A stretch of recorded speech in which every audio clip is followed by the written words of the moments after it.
Mais uma vez nós estamos aqui para deixar uma palavra para você, mulher de excelência. E a palavra que eu queria deixar para você neste dia é esta do Salmo 89, versículo 20, que diz assim: Encontrei Davi meu servo, com meu santo óleo eu ungi. A minha mão será firme com ele, o meu braço o fortalecerá, o inimigo jamais o surpreenderá, nem o há de afligir o filho da perversidade.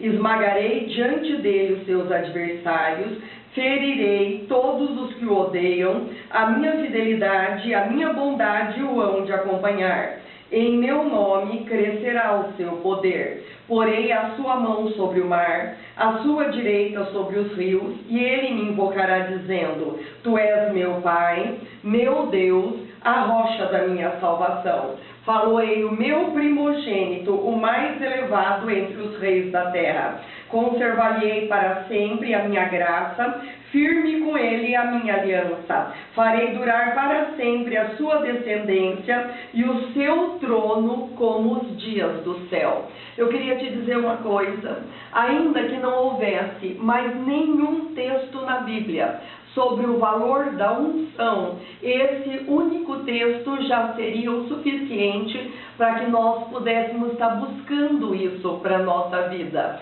Este salmo, o salmista começa dizendo, no Salmo 89, 20, Encontrei meu servo Davi, com o meu santo óleo ungi. O Salmo 23 fala do poder do óleo. O Salmo 23, 5 fala: unges-me a cabeça com óleo e o meu cálice transborda. O cálice é a sorte na vida. Diz que a unção sobre nós vai fazer o nosso cálice transbordar com toda a sorte de bênçãos. E que bênçãos são essas? No versículo 21 aqui do Salmo 89 fala: A minha mão será firme com ele e o meu braço o fortalecerá. É ter a mão de Deus continuamente sobre a nossa vida, nos dando direção, nos dando força, nos dando ousadia, nos dando intrepidez. A palavra do Senhor diz que com a mão de Deus, Elias correu 40 dias e 40 noites. Com a mão de Deus, Elias correu à frente dos carros do inimigo. A mão de Deus vem sobre um homem, para que esse homem faça aquilo que ele jamais tenha feito antes na sua vida. Agora, com a unção de Deus, agora com o poder de Deus sobre a sua vida. O versículo 22 diz: O inimigo jamais o surpreenderá como dantes, e nem o filho da perversidade o há de afligir. Não quer dizer que nós não vamos ter inimigos espirituais, materiais, que é Satanás e os enviados dele nessa terra. Todavia, quem está embaixo do mover de Deus não é pego de surpresa, como diz a palavra do Senhor. Tem discernimento, tem sonhos, tem visões, tem revelação, ouve a voz de Deus, tem os seus inimigos destronizados, não teme, não se espanta, porque o Senhor já lhe concedeu armas contra o maligno. Lucas 10, 19 diz: Eis que eu vos dei autoridade para pisar serpentes e escorpiões e sobre todo o poder do maligno, e nada absolutamente te causará dano. Isaías 10, 27 fala: Acontecerá neste dia que todo o peso está sendo tirado dos teus ombros, a cadeia está sendo quebrada do teu pescoço e o jugo está sendo despedaçado por causa do óleo da unção. E é isso que a unção faz na nossa vida. Você se lembra quando a unção vinha sobre a vida de Sansão e que ele despedaçava todas as cordas, todas as amarras, todas as algemas, eram como fios de linho queimado no fogo, e é isso que a unção de Deus faz na sua vida. Ela te livra do maligno, ela te livra do inimigo, e no versículo 23 fala: esmagarei diante dele os seus adversários e ferirei todos os que os odeiam. Deus está falando que ele vai ser inimigo dos teus inimigos, que ele vai ser amigo dos teus amigos, que ele vai amaldiçoar os que te amaldiçoarem, que ele vai abençoar os que te abençoarem. Mexer com o ungido de Deus é a mesma coisa de tentar colocar o dedo nos olhos de Deus. Nós somos as meninas dos olhos de Deus. E o Senhor não vai permitir isso de forma alguma, porque Ele é Deus zeloso. O Espírito Santo de Deus tem ciúmes de nós. E a palavra do Senhor diz no Salmo 105:15: não toqueis nos meus ungidos, não maltrateis os meus profetas. E aqui no Salmo 89:24 continua falando das bênçãos da unção.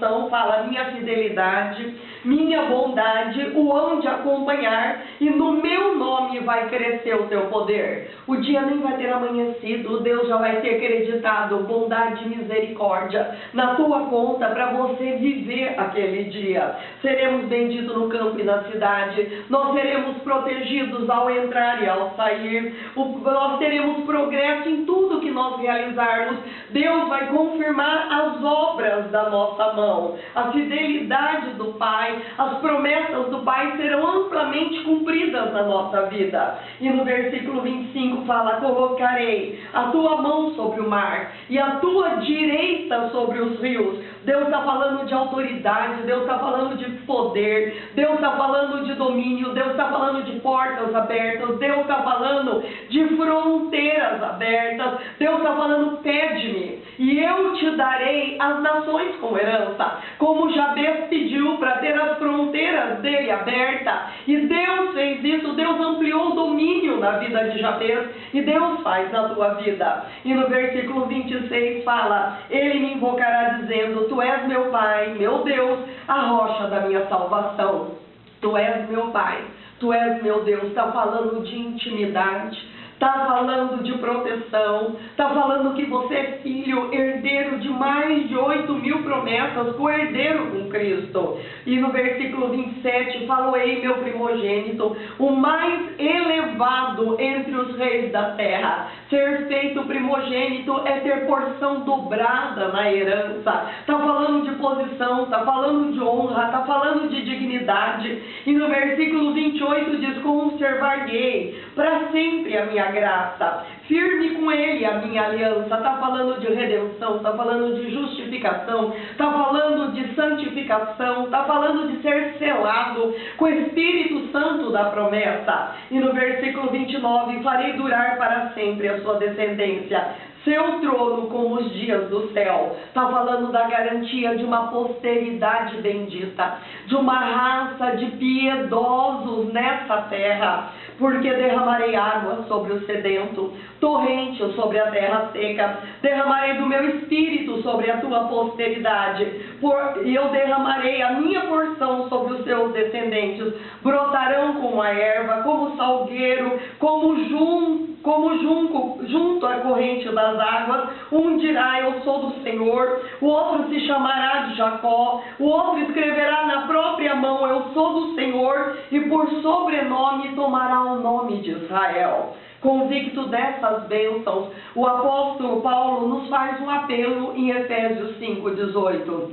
Não vos embriagueis com o vinho deste mundo, no qual há dois espíritos, dissolução de todos os princípios e valores e contenda, mas enchei-vos do Espírito Santo de Deus. Como? Falando entre vós com salmos, com cânticos, com hinos espirituais, dando graças a Deus por tudo, jamais murmurando, e sujeitando-vos uns aos outros no temor do Senhor. E homens que cultivaram a unção, a presença de Deus na sua vida, pararam o sol e a lua, ruíram muralhas como Josué, abriram o mar como Moisés, derrubaram gigantes como Davi, tiveram larga sabedoria como a areia da praia do mar como Salomão, tiveram sonhos, visões, decifraram enigmas, fecharam a boca de leões como Daniel, venceram o poder do fogo como Sadraque, Mesaque e Abednego, foram levantados do cárcere para o trono, regeram impérios como José, destruíram milhares de inimigos com uma única mandíbula seca de jumento, como Sansão, profetizaram acerca de coisas futuras, limparam leprosos, abriram os olhos dos cegos, fizeram surdos ouvir, paralítico andar, libertaram endemoniadas, hemorrágicos, ressuscitaram mortos. Atos 10:38 diz: como Deus ungiu a Jesus Cristo de Nazaré, o qual andou por toda parte fazendo bem, porque Deus era com ele. Em 1 João 4,17 fala que Deus não ungiu só Jesus Cristo de Nazaré. 1 João 4,17 diz: porque assim como ele é, assim também somos nós neste mundo. E Eclesiastes 9:8 nos dá um conselho: em todo tempo sejam alvas tuas vestes, e jamais falte o óleo sobre a sua cabeça. Seja dessa forma, mulher por excelência. Busca esta unção na tua vida, porque esta unção vai fazer toda a diferença na tua vida. Aonde você estiver, isto vai fazer toda a diferença nesta terra, porque você vai ser testemunha do Senhor em Jerusalém, Judeia, Samaria e até os confins da terra. Amém? Deus te abençoe.